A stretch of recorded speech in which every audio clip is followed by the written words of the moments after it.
Bonjour, c'est de nouveau Claire-Lise. Je vous fais la deuxième audio bonus de La femme qui voit loin. Bonus pourquoi? Parce que je ne pensais pas vous donner toute cette transmission. Je ne pensais pas aller aussi loin et puis ça m'a appelé, je me suis posé des questions et j'ai décidé de vous transmettre ce que je sais de par mes expériences, ma connaissance, pour pouvoir permettre au plus grand nombre sans forcément aller faire des voyages hors du corps, de s'expanser un peu plus dans la connaissance et la conscience de ce que vous vivez, de ce qu'on vit tous ensemble et de là où on est et là où on va finalement. Le premier bonus vous parlait de qu'est-ce que c'était que le monde éthérique, la matière qu'on peut appeler aussi la matière epsilon. On peut aussi l'appeler la matrice, ce qui nous piège, le monde de l'ombre, et comment ça fonctionnait techniquement, j'ai envie de dire. Et qu'est-ce que c'était qu'un voyage hors du corps et la différence entre le voyage hors du corps, les mondes des rêves et les différents niveaux de lucidité. Est-ce qu'on pouvait, on s'était posé la question, est-ce qu'on pouvait faire des voyages hors du corps avec des plantes psychotropes ou des drogues et avec la technique du rêve? Donc on avait vu que non, on ne sortait pas de la matière epsilon, de la matrice, et oui, quand on savait maîtriser son corps énergétique et son corps de lumière, on pouvait, comme nous l'explique ce conte, La femme qui voit loin, passer techniquement par des failles énergétiques pour aller dans le monde de la conscience, récupérer de l'information et de l'information vibratoire sur tous les plans. Cette deuxième vidéo bonus, c'est la suite de la première. Là, j'avais envie de revenir avec vous sur finalement la différence qu'il y a entre ce monde éthérique et ces mondes vibratoires. Ce monde énergétique, on peut encore appeler matière électromagnétique, matière epsilon, la matrice. Certains parlent de la matière noire. Pour moi, c'est un peu confusionnel parce qu'il existerait peut-être une autre matière noire qui serait pas celle-là. Mais enfin, là, c'est mon domaine de recherche. Je ne suis pas assez calée pour vous en parler. Mais certains astrophysiciens parlaient de la matière noire, qui est cette matière qui aurait une masse, une inertie, et qu'on ne verrait pas, dont le monde serait fait à 90% quand même. Voilà, donc on voit qu'il y a je vous parle depuis le début, qu'il y a trois différents plans, trois différents mondes, le monde physique, le monde énergétique et le monde vibratoire. On les retrouve de nouveau là, le monde bioénergique du corps physique, le monde énergétique, éthérique, énergétique, qui est une espèce de double énergétique de notre corps physique, et puis ensuite ce corps vibratoire, ces corps de lumière, où on est dans des corps énergétiques de haute fréquence, puis ensuite vibratoires. Et la transition, quand on le fait avec notre conscience, on peut aller visiter ces mondes-là de différentes façons, dont par le monde du rêve, mais on peut aussi le faire d'autres façons. On avait vu ça donc dans ce premier bonus. Donc pour les personnes qui voyagent hors du corps, ils nous disent, ceux qui ont l'habitude, qui pourraient maintenant faire une véritable cartographie des mondes. Parce que sur ces différents plans de conscience, quand on sort de son corps, il y a comme des autoroutes toutes tracées, comme des montagnes et des plaines et des paysages, des chemins à prendre, et que ça serait une véritable cartographie énergétique et vibratoire qui serait possible de mettre en place quelque part. Il nous explique qu'il y a beaucoup de mondes dans ces espaces énergétiques et ensuite vibratoires, d'autres êtres, d'autres consciences que l'on ne voit pas dans la matière, qui existent, qui ne sont pas densifiées jusqu'au corps physique, mais qui peuvent être densifiées jusque dans la matière éthérique, la matière epsilon, et d'autres qui sont sur des fréquences plus hautes de lumière. Et qu'il y en a peut-être une infinité de personnes. Et que ce qui différencie ces personnes, c'est leur niveau vibratoire. Ils nous disent aussi qu'il y a peut-être plusieurs mondes physiques, c'est-à-dire que notre monde physique à nous ne serait peut-être pas le seul. Il y aurait autour de nous d'autres mondes physiques qui vibreraient à la même fréquence. Bon, je sais que c'est un peu compliqué pour nous à imaginer ça, mais voilà, on peut s'ouvrir à essayer de comprendre ce qu'on nous dit. Il existe des franges très proches de notre monde physique et c'est dans lequel il y a une forme de matière encore, hein, électromagnétique. Et c'est probablement cette matière-là qui produit nos sensations de rêve et qui va diminuer notre sensation de conscience. On peut émettre donc l'hypothèse que cette matière éthérique, ce monde epsilon, c'est le monde du rêve, et c'est ce qui produit le rêve, et qui est en elle-même, c'est peut-être le rêve en fait.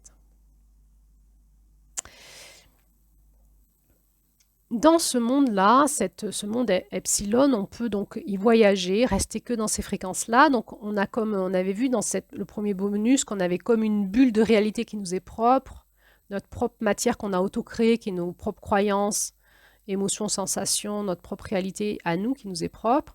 Et ensuite, on peut dépasser cette bulle de réalité et aller voyager dans l'espace du monde, de la conscience du monde epsilon, qui est en fait l'inconscient collectif, qui est comme cette matière qui vibre de la planète Terre ou de notre univers proche, comme les étoiles, notre galaxie, etc. Et qui est en fait l'espace vibratoire de la matière comme il est aujourd'hui. Certains l'appellent le marécage, c'est un petit peu physique, lourd, ça peut être très sombre parce qu'on va y rencontrer la même chose que l'on rencontre sur Terre, mais on le rencontre au niveau énergétique, électromagnétique. Donc on peut y rencontrer l'amour, l'entraide, mais aussi l'envie, la jalousie, la peur, la haine, mais de manière démultipliée par rapport à ce qu'on vit dans le corps physique. C'est beaucoup plus fort et collant. Et donc, c'est un monde où il y a de la dualité, donc il y a de la prédation comme sur la Terre, et on va y rencontrer ce qu'on appelle les parasites. Et donc, quand on rentre dans cet espace vibratoire de cette matrice, de ce monde qu'on peut appeler aussi de l'ombre, cette conscience un peu basse, collante, et bien on peut rencontrer des entités comme ça, pas sympas, que dans la religion, on peut appeler par exemple les démons, Satan, le diable, etc. Et donc, on a le choix, soit on les combat, soit on détale en courant, et en montant en fréquence rapidement, en fréquence de lumière, on sort de cet espace-là et on arrive dans les fréquences de lumière et on ne cherche pas à combattre. Je vais vous parler un petit peu des parasites rapidement pour introduire cette notion-là. Par contre, on va y revenir à la porte du Sud, puisque notre porte du Sud, après cette porte de l'Est, ça va être l'exploration de notre monde matière, avec la conscience qu'on peut avoir de notre porte de l'Est, de notre masculin sacré, la conscience qu'il existe d'autres espaces de conscience, et comment on va finalement dérouler notre vie en ayant conscience à la fois de ces plans de conscience élevés et de ce qu'on vit dans notre réalité, et donc comment on va faire pour remporter nos combats intérieurs dans ce monde de Epsilon, dans ce monde de la dualité, dans ce monde du mois de mars. Donc, on y reviendra au mois de juin. C'est le mois de juin, c'est la porte du Sud, hein, le mois de juin qui va vraiment nous parler de ça, de remporter nos combats pour ramener plus de lumière dans ce monde de la matière. Mais j'avais quand même envie de vous en parler un petit peu aujourd'hui pour pas nous laisser sur notre faim. On a vu dans le conte d'Avril qu'il y a un animal symbolique qui nous aide à ça, à chasser le démon, c'est le pivert. Quand on part en voyage chamanique, il faut qu'on puisse dégager autour de nous ces entités qui pourraient venir essayer de venir nous rencontrer pour pouvoir décoller plus loin et aller dans les espaces de conscience.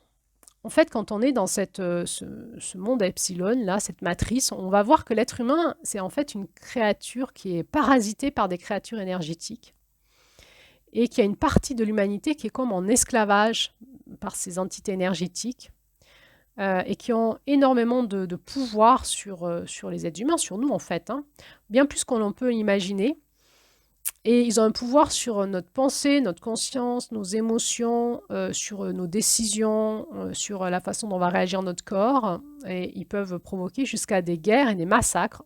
Et en fait, ces entités, qui sont des entités de basse fréquence vibratoire, elles aiment se nourrir de tout ce qui est la souffrance, la douleur, les émotions négatives et voire même la mort, en fait. Et donc, elles peuvent provoquer des guerres, des massacres pour se nourrir à travers nous de ça. Dans la matière epsilon, il n'y a pas que ça, il y a aussi, c'est la dualité, donc il y a aussi l'inverse opposé, direct, et on va retrouver, c'est aussi des créatures de lumière bienveillantes qu'on va appeler les anges et les archanges et autre chose. Chacun va y donner les noms qu'il veut, mais ce sont, moi, ce que je vais appeler nos guidances de lumière qui viennent nous aider, qui sont là en soutien pour nous aider à nous protéger dans ce monde du combat et à pouvoir prendre les bonnes décisions, avoir la bonne réaliser avoir une bonne conscience de ce qu'on est en train de vivre, prendre les bonnes décisions et monter en fréquence vibratoire dans nos émotions quand on vit le monde de la dualité.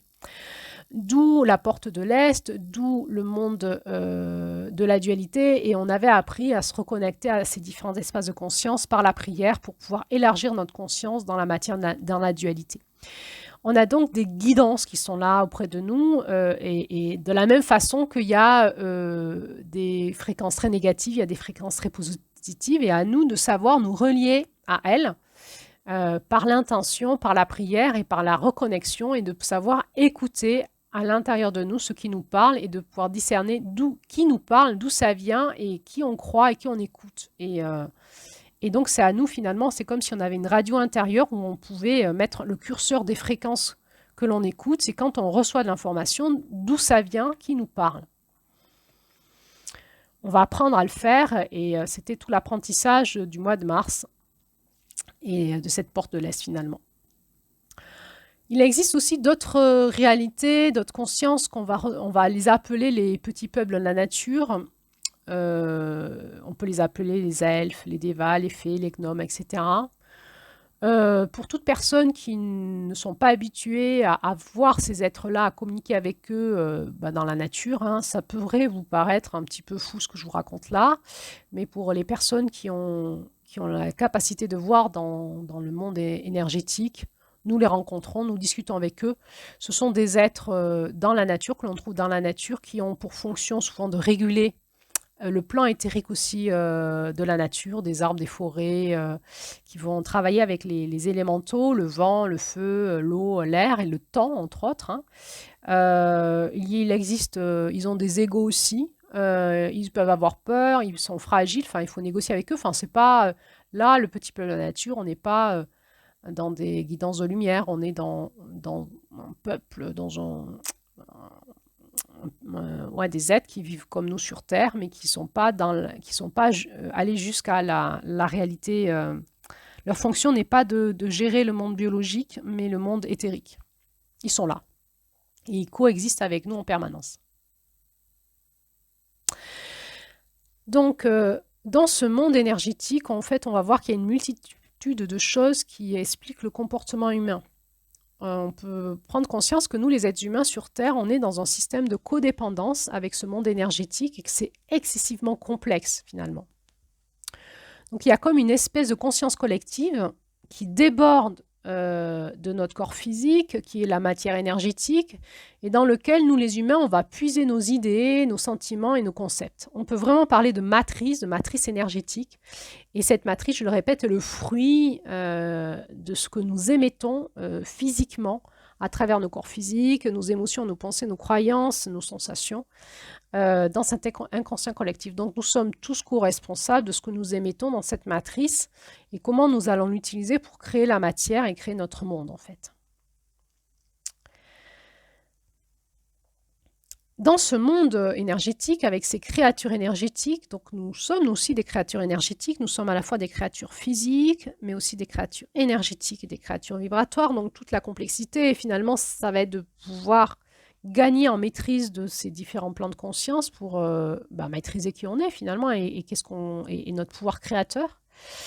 Et donc, sur ce plan énergétique, il existe des créatures énergétiques qui ne sont qu'énergétiques. Et ces créatures énergétiques, elles sont comme l'être humain, elles sont dans la dualité.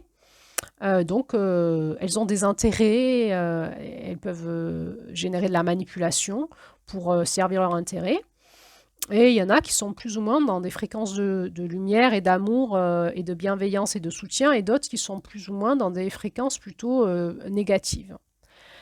Ces créatures énergétiques, plutôt négatives, elles sont plutôt, on va dire, les maîtresses, les reines du monde de l'emprise, du monde du pouvoir, de la soumission.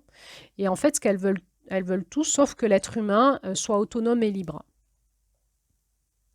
Donc, on est soumise à ces présences-là constamment, qui vont essayer de nous influencer sur le mode de la pensée de la peur.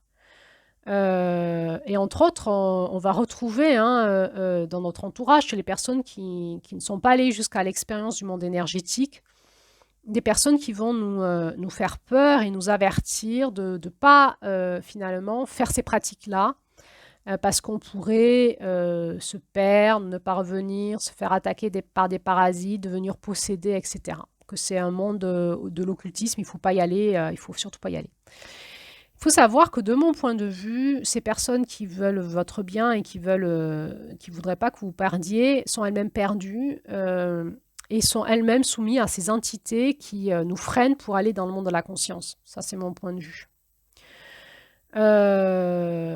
Parce que finalement, c'est déjà le cas. Nous sommes déjà possédés, sous emprise, parasités, perdus. Et les personnes qui vous avertissent de ça le sont elles-mêmes aussi.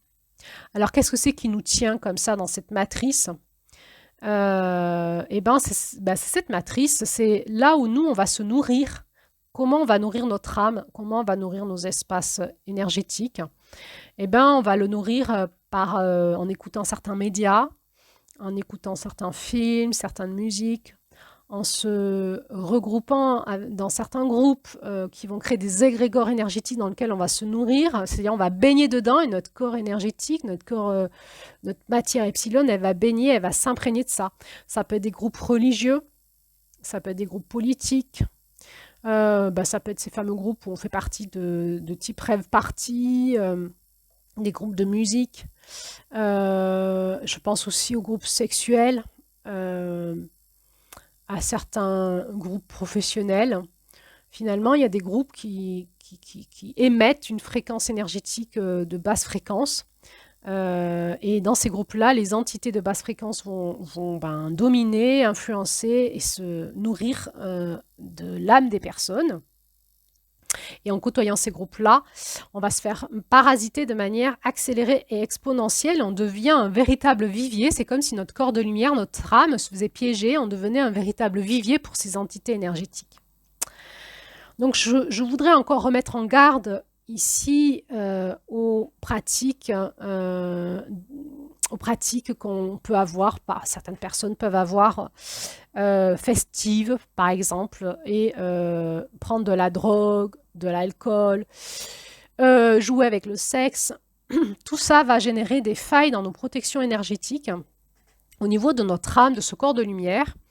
Et cela va non seulement détruire notre corps éthérique et ensuite notre corps physique, parce que ça peut rentrer en nous et nous posséder jusqu'à l'intérieur, mais par ces failles énergétiques, on va se prendre des entités parasites, de plus en plus comme une plaie qui se surinfecte, et on peut jusqu'en devenir possédé. Et c'est évidemment pareil pour les personnes qui fument du hashish, de l'herbe, ou les personnes qui fument des cigarettes. C'est pareil, ça va vous faire des failles au niveau énergétique. Finalement, tout ce qui rentre par nos trous et qui rentre dans notre plan éthérique, énergétique et ensuite physique est susceptible de nous parasiter puis de nous posséder. Donc les personnes bien pensantes, souvent un peu religieuses, souvent un petit peu rationnelles, très soumises aux influences des médias qui vous avertissent de ne pas faire ce que vous aurez envie de faire pour monter en conscience, sont elles-mêmes soumises à ces entités-là sans le savoir. Donc c'est complexe finalement parce qu'on s'auto-répond en permanence, on se renvoie la balle sans en avoir conscience et c'est ce qui crée les conflits, les oppositions, les débats impossibles, etc. Alors ce que je vous raconte, c'est pas très rigolo. On se dit, alors on s'amuse comment si on peut plus boire d'alcool, se droguer, faire du sexe à volonté avec n'importe qui, enfin voilà. vous vous amusez comme vous voulez et finalement chacun est libre. On a notre libre arbitre dans cet espace-là. C'est effectivement un espace de jeu, c'est-à-dire d'expérimentation, mais il y a des jeux dangereux dans lesquels on se brûle, on se fait du mal. Évidemment, les avertissements souvent ne servent à rien. C'est par l'expérimentation qu'on le comprend. Et des fois, de le savoir peut permettre quand même de se mettre des limites à ne pas dépasser.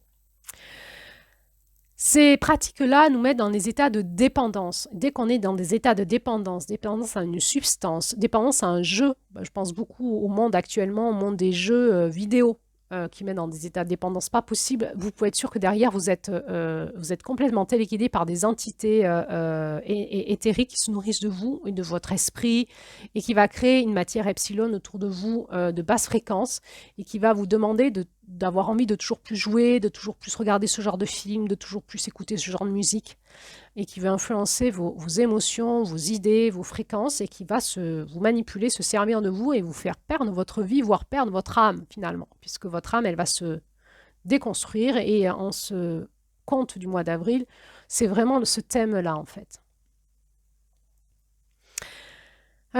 Ces entités-là, ces états de dépendance vous font vous sentir être coupé de l'amour, de ce sentiment de plénitude, de jouissance et de vos pleins pouvoirs et donc va vous faire entrer dans des jeux relationnels toxiques, manipulateurs, des drames et en fait tout le monde de la souffrance de l'être humain. Donc on est déjà esclave de tout ça, dans cette matrice, on est né dedans. Peut-être que spirituellement on peut se dire que ça a été plus ou moins volontaire de notre part, plutôt volontaire. Et qu'on est entouré de créatures énergétiques qui, quand on n'y met pas notre conscience, se nourrissent de nos émotions, de nos pensées, de nos comportements, et que certaines sont excessivement puissantes. Évidemment, on va les retrouver dans nos gouvernements, et ça peut générer des guerres et des choses assez destructrices pour l'humanité. Ces entités-là, elles existent d'elles-mêmes, mais on peut aussi les créer par nos pensées, nos croyances, et ça va créer des égrégores, et ça va puiser cette force, en fait. Ces pensées autonomes vont se nourrir des groupes que l'on crée, des systèmes de croyances.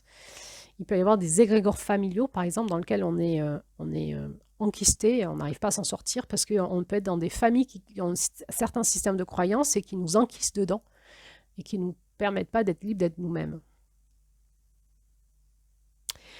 Comme on est dans cette matrice, dans cette matière epsilon, on est dans le monde de la dualité. Le problème, c'est que le combat va renforcer le problème. Car ces entités-là, elles se nourrissent de nous et de notre volonté de gagner. Elles nous narguent, elles nous disent « Vas-y, viens combattre avec moi.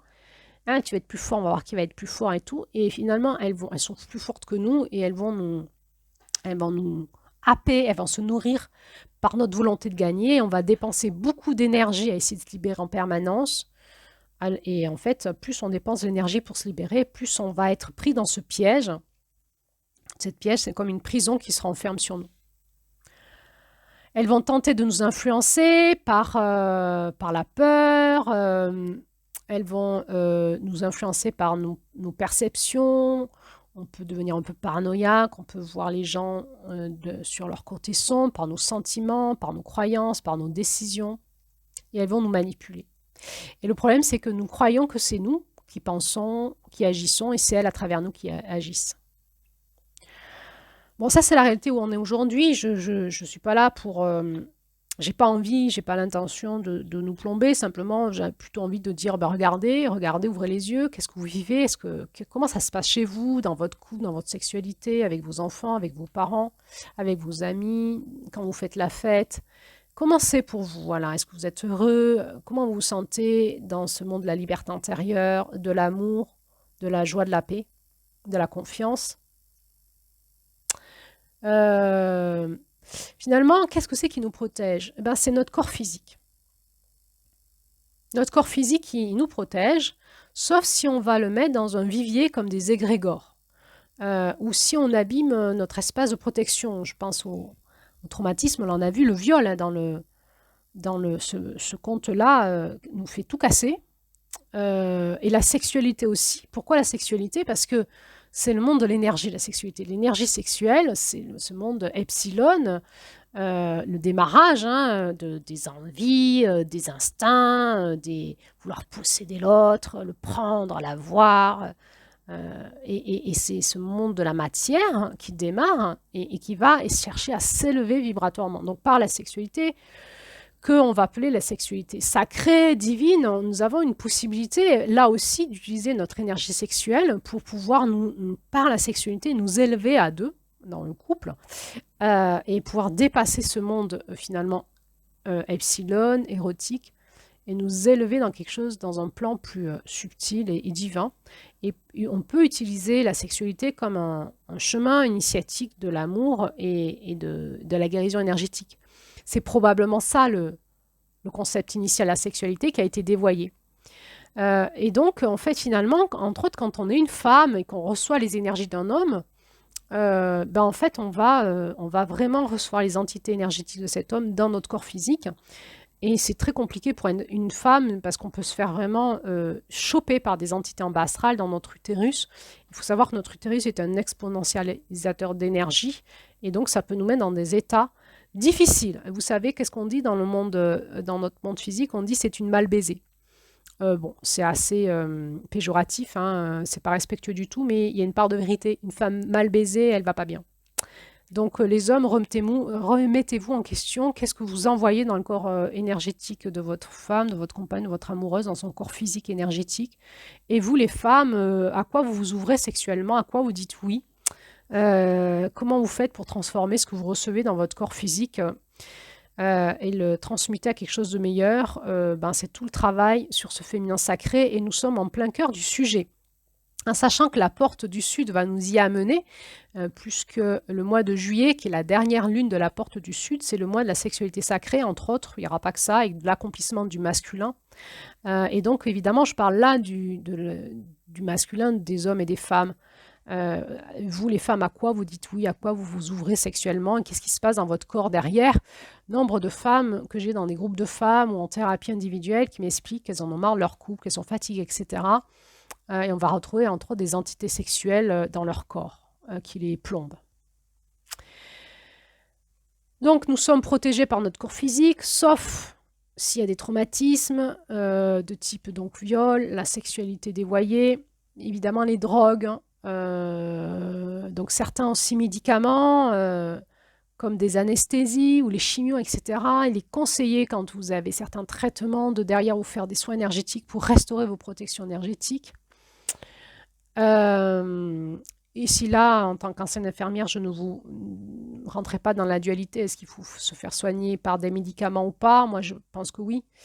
Ma position est non dualiste et j'utilise, moi, des médicaments pour me soigner, mais je vais aussi utiliser des soins énergétiques et vibratoires pour rétablir l'équilibre entre mon corps physique, mon corps énergétique et vibratoire et essayer comme ça de me soigner et puis j'utilise des médicaments que quand j'en ai besoin et quand j'en ai pas besoin, je peux utiliser d'autres techniques qui marchent mieux, qui sont plus saines que des médicaments.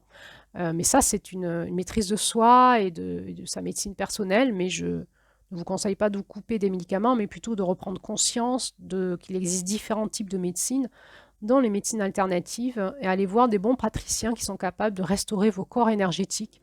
Quand vous avez eu une chimio, par exemple, ou quand vous avez vécu une anesthésie suite à une opération. Qu'est-ce qui peut encore casser vos espaces énergétiques? Les drogues, les alcools et certaines nourritures. Nourriture malsaine qu'on prend et qu'on répéterait compulsivement pourrait fragiliser nos espaces, nos protections énergétiques et nous permettre d'être plus en lien avec ces entités-là. En gros, tout ce qui rentre par nos trous, même par les oreilles et même par les yeux, est susceptible de nous nourrir, et plutôt en positif ou en négatif. Donc, un autre espace où on peut se faire attaquer, c'est le monde de la nuit, c'est quand on dort. Quand on dort, qu'est-ce qui se passe? Notre corps physique va se reposer et on va rentrer dans ce monde du rêve à un moment. Et donc, on va rentrer on va faire un voyage dans la matière epsilon, dans soit notre bulle de réalité à nous, et pour certains, on va en sortir et voyager, donc faire ces fameux voyages hors du corps ou reliés au corps, mais dans ce monde énergétique.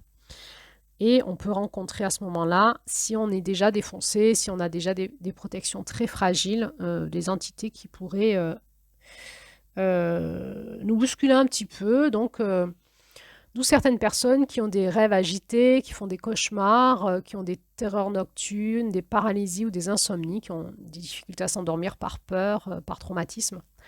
Évidemment, c'est rapidement dit, il faut analyser chaque cas particulier, parce que ça peut être aussi neurologique, émotionnel, et donc pas que énergétique. Alors comment on s'en sort de tout ça? Eh bien, ça va être ce qu'on va voir dans la porte du Sud. C'était un petit peu aussi une façon de faire la transition. Eh ben, on va voir, on va explorer ça en mai, en juin et en juillet. Donc, on a encore 3 mois pour comprendre comment on va se sortir de tout ça. C'est donc tout l'espace du masculin qui va continuer à grandir, à explorer et à mieux comprendre et à devenir plus technicien, plus dans le discernement, dans le savoir-faire et pour rentrer dans cette matière et œuvrer dans le monde avec un masculin de plus en plus conscient, sacré, pour pouvoir avoir une action positive sur sa vie et sur la vie du monde et la vie de ses proches. Alors on a vu déjà qu'il existait des portails énergétiques pour sortir de l'espace du marécage et que ces espaces, on peut aller les chercher par des voyages à sortir du corps, mais aussi par des techniques qui font des élévations de conscience et qu'il existe donc ces portails énergétiques qui nous font passer d'un monde à l'autre en un clin d'œil. Donc, apprendre à fuir les espaces de basse fréquence et à se relier rapidement à ces espaces de lumière va évidemment nous aider à être beaucoup plus conscients et maîtres de nous dans la vraie vie. On avait vu en mars qu'on a le pouvoir de la prière, de se relier à nos aides et nos guidances. C'est le pouvoir de l'esprit, l'intention, et c'est une forme de connaissance et une forme de reliance. Nous allons apprendre à se relier à ce monde de l'esprit. Nous sommes autre chose qu'un corps biologique énergétique. Et on a des pouvoirs qui sont plus étendus que l'on pense en général, en fait. Donc là, on va basculer dans le monde de la spiritualité. Et alors, je vais finir cet audio en s'interrogeant finalement, c'est quoi la spiritualité aujourd'hui dans notre société à nous? Puisque on a compris, ce n'est plus le monde de la religion, ce n'est plus le monde des croyances. Alors, qu'est-ce que c'est que la spiritualité? Pour se sortir de cette matrice, il y a probablement qu'il y a un vecteur, c'est un levier d'action, c'est le levier spirituel. De quoi on parle? Finalement, ça serait la capacité de voyager entre les dimensions, d'aller chercher des informations de lumière, d'amour, de conscience, de mémoire et de ramener toutes ces informations dans notre corps biologique pour spiritualiser notre matière finalement. Et finalement, apprendre à diffuser, à communiquer ce qui se passe en nous auprès des personnes qui nous entourent et qui sont capables de l'entendre. C'est-à-dire commencer à amorcer un éveil de conscience. On n'est pas qu'un corps physique, on n'est pas que cette illusion et nos croyances, on est bien autre chose. Alors ça aussi, on va le voir entre autres au mois de mai. Donc je n'ai pas mis, on a un mois pour explorer ce monde-là. Le monde où on va spiritualiser la matière. Simplement, si je reviens sur la spiritualité, je pourrais dire, est différente de la simulation spirituelle. Finalement, probablement, jusqu'à aujourd'hui, il y a eu beaucoup de simulations spirituelles, à la fois dans les religions, mais aussi dans toutes les spiritualités que l'on rencontre, mais aussi dans le New Age, qui est un petit peu le courant actuel religieux, qui embarque une grande partie de notre société.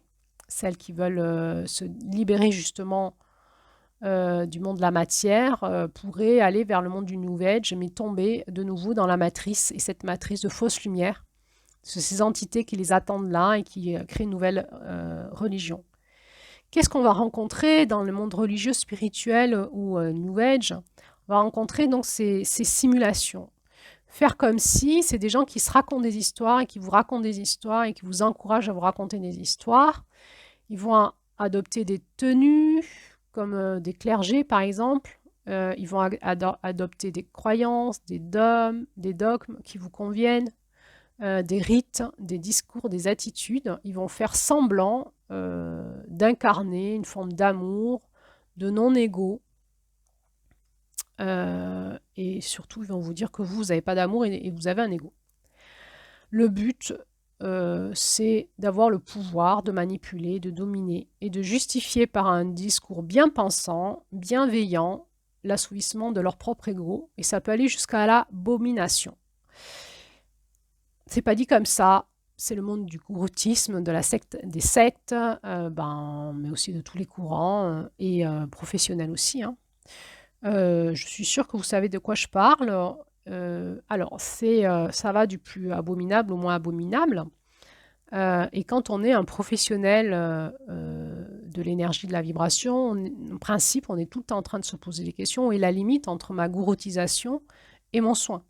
Et donc, on doit se faire superviser pour se mettre en question en permanence parce que c'est le piège qui nous attend, c'est notre piège matriciel, notre matrice à nous, notre ego, où finalement, on est dans un monde qui est tellement pas autonome au niveau énergétique et vibratoire, et tellement les personnes boivent nos paroles et nous suivraient partout où on irait, que rapidement, ces entités et notre propre ego nous soufflent à l'oreille qu'on pourrait se faire de la thune et avoir du pouvoir. Et évidemment, on va se faire piéger. Donc, en permanence, on va apprendre à surfer sur cette limite du pouvoir et de l'abus de pouvoir. Parce que rentrer dans le monde de l'énergie, c'est rentrer dans une forme de pouvoir. On a vu que c'était aussi le monde de la sorcellerie, mais aussi du pouvoir de la conscience, de la création, des mystères de la vie. Et en permanence, on va se poser la question, où est mon pouvoir, où est mon abus de pouvoir et où est le pouvoir de l'autre? Alors l'abomination, c'est de quoi on parle. Hein. On peut massacrer un tel ou un tel parce qu'il n'a pas notre même système de croyance. Les disputes dans nos familles, entre générations. On sait que les papes ont soutenu les croisades. Ils ont fait aussi l'Inquisition hein, en France, en Europe. Ils ont soutenu aussi les massacres des Indiens, par exemple, parce qu'ils disaient que les Indiens n'avaient pas d'âme, donc ça pouvait justifier le fait qu'on pouvait les tuer, au nom de l'amour de Jésus-Christ, bien sûr. On va tuer avec la Bible, on va violer, on va torturer, on extermine, hein, au nom de l'amour du Christ, de la religion. Donc à un moment, on va être piégé dans la manipulation par l'injonction paradoxale où on ne peut plus remettre en question ce qu'on nous a dit, mais on va voir que les actes ne correspondent pas aux paroles. On va retrouver ça aussi dans le courant New Age, une forme d'asservissement, d'exploitation et parfois même sexuelle, le nombre de personnes qui se font abuser par exemple, magnétiseurs qui disent aux femmes que pour les guérir de leur douleur sexuelle, il faut qu'elles soient pénétrées par un magnétiseur, c'est que comme ça, et elles vont se faire avoir. Hein.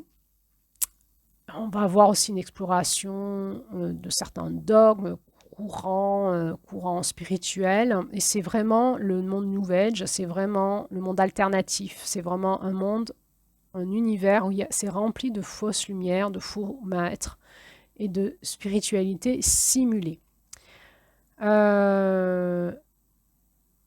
Donc, moi, j'avais envie de vous parler de ça parce que c'est un vrai contexte actuel et je dois avouer que pour moi, c'est commence à être fatigant d'évoluer dans ce monde-là puisque mon métier me place dans ce monde-là.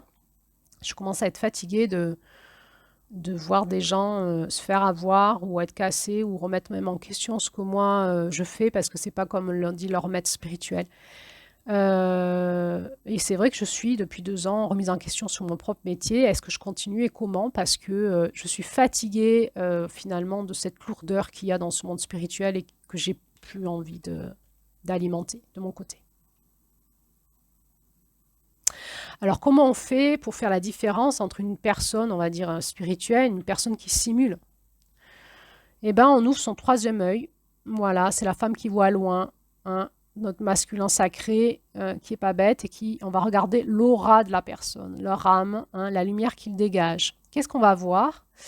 On peut voir vraiment des vraies lumières, hein, des personnes qui ont un bel aura, on sent que ça pulse pas mal, de toute façon on le sent et leurs actes correspondent à leurs mots. Il y a souvent beaucoup d'humilité, un ego qui est mis en retrait et une ouverture du cœur, ça se sent.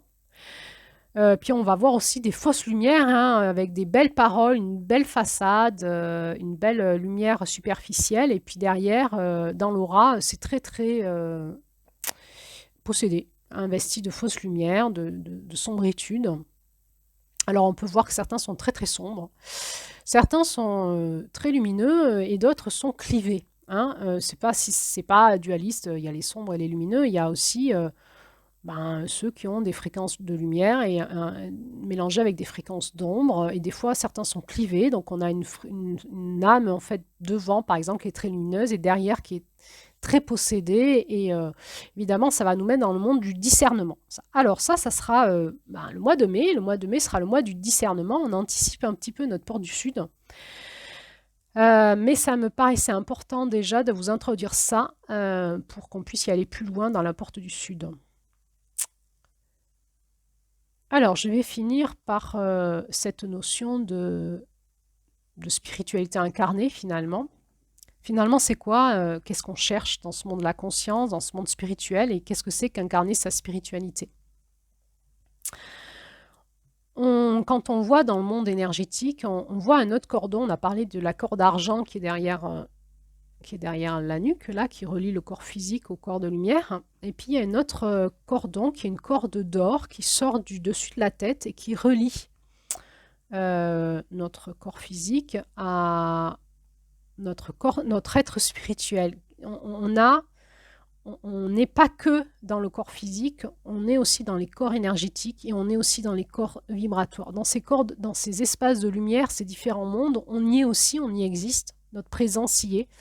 Et on peut parler d'une notion de double spirituel, mais en fait, c'est notre moi. Certains vont parler du soi, du moi supérieur, du moi spirituel, de l'être spirituel. Dans notre initiation chamanique, on va parler de l'Oranda, de cette éternelle flamme d'amour qui est en nous. Nous existons sur d'autres espaces spirituels et nous pouvons nous relier à nous-mêmes sur ces espaces-là, voire même nous rencontrer en voyage chamanique ou en voyage hors du corps. On est nous-mêmes des maîtres spirituels sur d'autres plans de fréquence. Nous existons. Nous sommes porteurs de lumière et d'amour et de conscience de Dieu, du divin. Et nous avons comme un cordon doré qui sort de notre tête et qui nous relie à ces espaces-là. Ça s'appelle être canal, avoir un canal. Nous l'avons tous, simplement, les enfants le sont à la naissance naturellement. Simplement, ça va se développer et s'entretenir. Si on ne l'entretient pas, ça s'atrophie. Et puis après, on peut le réouvrir son canal et le redévelopper. Et ça se développe comment? Eh bien, par cette fameuse discipline qui fait souvent hurler les gens qui ne veulent plus aller dans la discipline spirituelle. Ils veulent avoir tout de suite sans rien faire. Non, en fait, il va falloir la discipline, c'est-à-dire s'entraîner, entretenir notre canal, s'entraîner à nous relier dans cet espace de ce monde sombre dans lequel on est, dans le monde physique, se relier à nos espaces de lumière pour développer notre conscience. Il va falloir travailler nos pensées, notre humeur, et par cette forme de discipline, aller se reconnecter à ces espaces-là pour voir quels actes on va poser dans la matière. C'est toute l'initiation qu'on a vue en mars. Dans notre expérience incarnée, dualiste, nous savons que nous sommes soumis à cette force, cette matière électromagnétique qui nous empêche d'être dans la conscience, mais nous savons qu'en dépassant cette matière, nous pouvons avoir accès à notre monde de conscience et que nous pouvons réinformer notre matière physique et électromagnétique de cette lumière. Et que finalement, cette forme de matière électromagnétique, c'est elle qui va faire passer dans la matière nos pensées, nos humeurs et nos actes. Il y a un certain temps de latence, mais que nous sommes finalement créateurs dans notre vie. Donc si nous restons piégés dans cette matrice epsilon-là, on va vivre des choses déplaisantes dans notre vie, on va entretenir ce cycle infernal des répétitions de la souffrance et des répétitions de nos schémas. On pourra vivre des nuits lourdes, des rêves qui le sont aussi. Mais si on va décharger notre matière epsilon, on va se libérer de cela. Et finalement, notre humeur dépend de l'information que l'on envoie dans notre monde énergétique. Donc notre discipline spirituelle, c'est d'avoir la capacité, par des techniques que l'on va définir nous-mêmes, qui nous correspondent, des méthodes, des rituels qui nous sont propres, de nettoyer notre lourdeur, notre sombritude, au niveau électromagnétique pour nous élever dans la conscience, dans la lumière et rayonner ce moi supérieur, ce moi spirituel dans la matière, dans notre matière électromagnétique, mais aussi dans notre corps physique, de l'incarner. Et petit à petit, par la discipline d'entretenir cette circulation d'énergie positive, cela va impacter nos humeurs, nos croyances, notre capacité à aimer, dans la réalité, au-delà des mots et des dogmes, en fait, et on va l'incarner. Alors on peut se demander, mais qu'est-ce que c'est que l'amour? Eh bien l'amour, on ne peut pas en parler, on ne peut pas y mettre des dogmes, il faut le vivre, c'est à travers nous, c'est en se reconnectant à notre cœur, parce que cet être spirituel, le cœur, on apprend ça dans le chamanisme, on le voit là dans ces contes, ils nous le disent aussi, que finalement ce portail énergétique, ce lien direct dans ces mondes d'amour et de lumière, on l'a nous dans notre corps physique aussi, ce portail énergétique, c'est la porte de notre cœur. En passant par l'espace de notre cœur, on peut arriver tout de suite dans ces mondes énergétiques de l'amour et dans notre conscience de l'amour. Mais évidemment, on verra en mai comment on fait pour y avoir accès parce que la porte, elle est bien encombrée, elle est bien cassée, elle est bien inversée, elle est bien fermée. On parle d'avoir un cœur ouvert, d'avoir un cœur fermé, d'avoir un cœur dur comme de la pierre ou d'avoir un cœur brisé. Donc, c'est bien beau théoriquement, mais comment on fait dans la matière? Encore une fois, rendez-vous au mois de mai, au mois de juin, au mois de juillet. On va apprendre dans notre corps physique, dans notre corps énergétique, dans cette matière, dans cette matrice, de pouvoir nous reconnecter au monde de l'amour en nous pour pouvoir l'incarner, le vibrer, le devenir réellement. Donc finalement, qu'est-ce que c'est finalement qu'un être qui est spirituel? C'est quelqu'un qui a récupéré la maîtrise de son corps physique, son corps énergétique, de son corps spirituel et qui est capable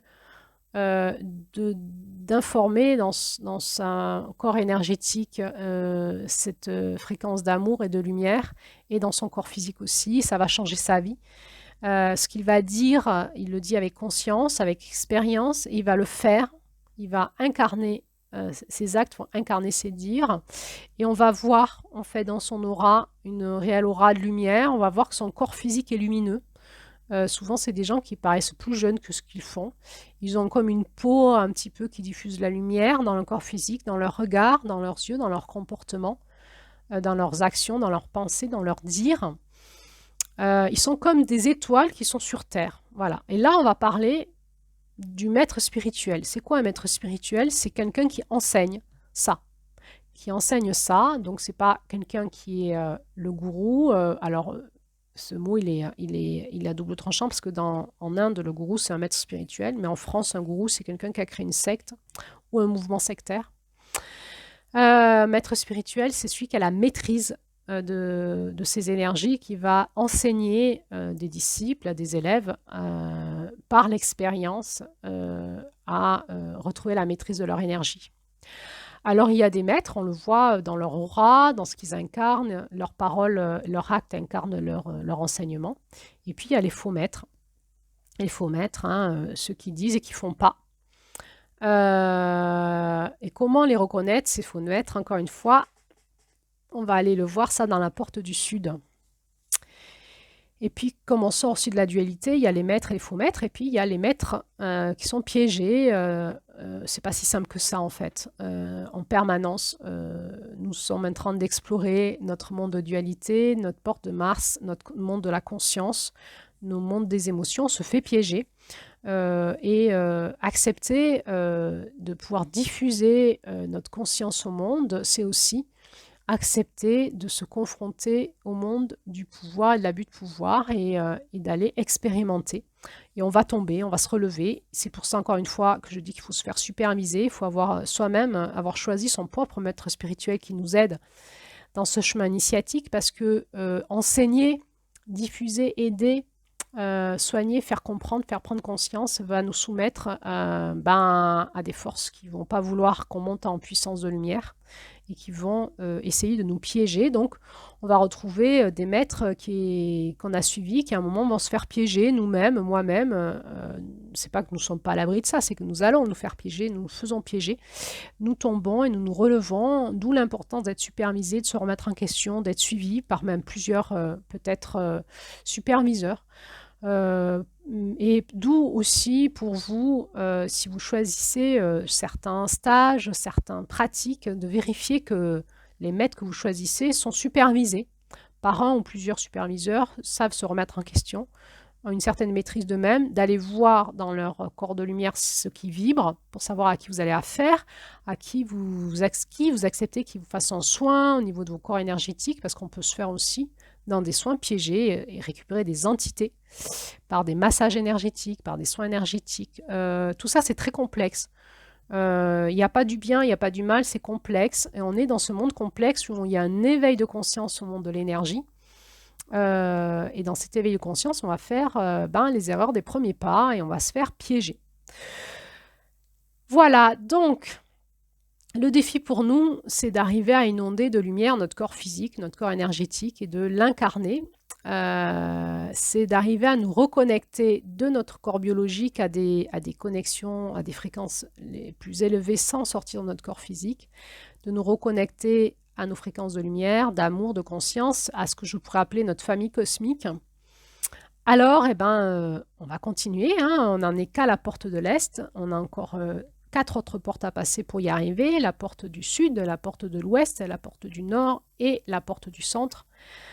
Alors, ce n'était qu'un début, nous venons de passer la porte de l'Est et nous allons rentrer dans la porte du Sud. Avant d'y rentrer, je vais vous faire encore un troisième bonus sur qu'est-ce qui se passe quand on fait le dernier voyage hors du corps, la mort, à mon niveau de conscience, de compréhension, et je vous ferai une dernière audio de récapitulation sur cette porte de l'Est pour nous aider à nous introduire à la porte du Sud. Merci de votre écoute, merci de votre confiance, restez vigilants à l'écoute, regardez comment tout ce que je vous dis résonne ou pas, critiquez en vous-même, cherchez sur Internet, confrontez vos croyances avec les autres, restez lucide et surtout prenez soin de vous. À bientôt.